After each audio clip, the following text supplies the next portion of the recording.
507-1047. Okay, ladies and gentlemen, a tax heads up. Now, I'd just like to say a few words right here about taxes. All right, well, do that, son. Because every time the bureaucrats run out of money, well, Congress sucks it to the working man.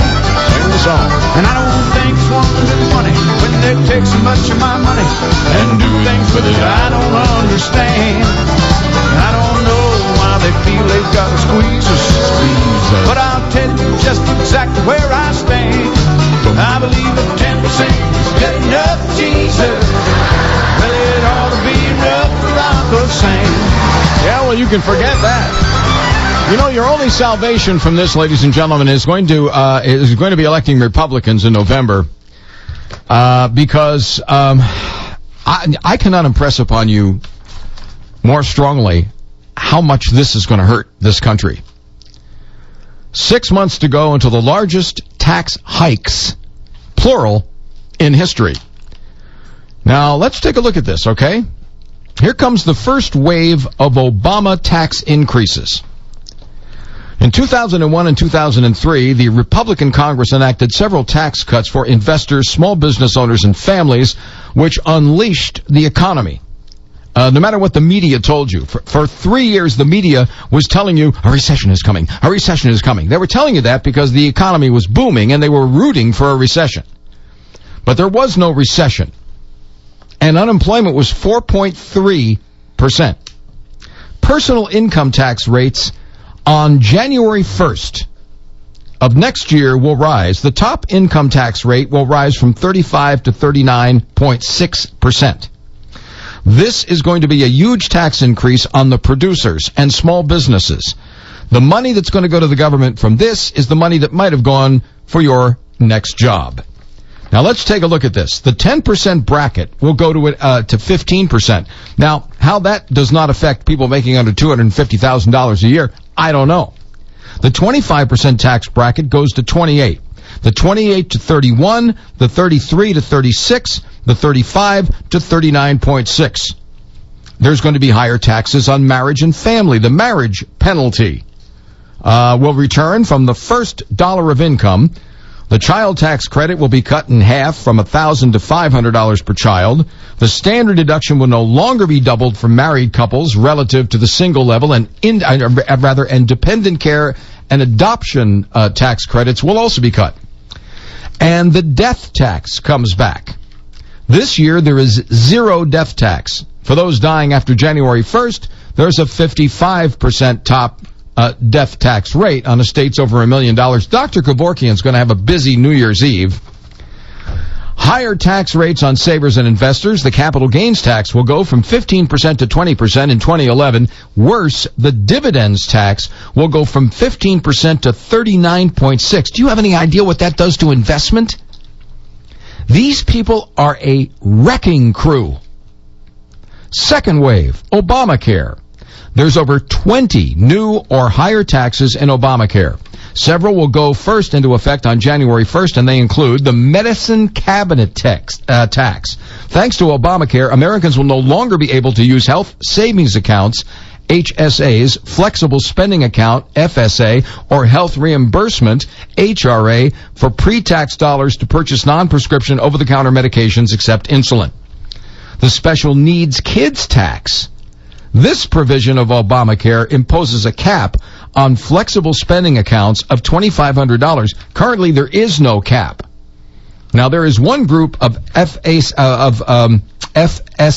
owners, that's the savings account owners, for whom this new cap is going to be really cruel and onerous. It's parents of special needs kids. Now, there's thousands of families that have special needs children in the United States, and many of them use these flexible savings accounts to pay for special needs education. Tuition rates at one of the leading schools that teaches special needs kids in D.C., it's the National Child Research Center, can easily exceed $14,000 a year. Under tax rules, the FSA dollars can be used to pay for this type of special needs education. Of course, we all know, by the way, what Obama thinks of the Special Olympics. And then we have the HSA withdrawal tax hike. This provision of Obamacare increases the additional tax on non-medical early withdrawals from HSAs from 10 to 20%, disadvantaging them relative to IRAs and other tax-advantaged accounts, which remain at 10%. Now, here comes the third wave of taxes: the alternative minimum tax and the employer tax hikes. When Americans prepare to file their tax returns in January of 2011, they're going to be in for a nasty surprise. The minimum tax, the alternative minimum tax, will not be held harmless, and many tax relief provisions will have expired, and so the AMT will ensnare over 28 million families. That's up from 4 million last year. Now, according to the Tax Policy Center, by the way, which is a left-leaning organization, Congress's failure to index the AMT, the alternative minimum tax, will lead to an explosion of tax-paying families, raising from 4 million last year to 28.5 million. These families are going to have to calculate their tax burdens twice and then pay taxes at the highest level. The AMT was created in 1969 to ensnare a handful of taxpayers. I think it was something like 21 families, some ridiculously small number of families who had deductions under the law that allowed them to pay no tax at all. Now, Congress wrote those laws, and then when these people abided by those laws and didn't have any tax liability, Congress said, oh yeah? And they came up with the alternative minimum tax, which is nothing more than envy under the color of law. Small business expensing is going to be slashed, and 50% expensing will disappear. Small businesses usually can expense rather than slowly deduct or depreciate equipment purchases up to $250,000. This is going to be cut down to $25,000. You know what that's going to do to businesses that need to expand and to revamp their equipment, and what it's going to do to the factories and the workers that replace that equipment and that build that equipment? And there's literally scores of tax hikes on businesses that are going to kick in. The biggest is the loss of the research and experimentation tax credit, but there's many others. Tax benefits also for education and teaching are reduced. Even the teachers taken in the shorts here. The deduction for tuition fees will not be available. Tax credits for education will be limited. Teachers will no longer be able to deduct classroom expenses. Why in God's name a teacher would have to have a classroom expense when we are paying somewhere between $10,000 and $18,000 per student can only be explained by the union. Teachers will no longer be able to deduct classroom expenses. Coverdale Education Savings Accounts will be cut. Employer-provided educational assistance is curtailed. The student loan interest deduction will be disallowed for hundreds of thousands of families. Charitable contributions from IRAs no longer allowed. This is scary.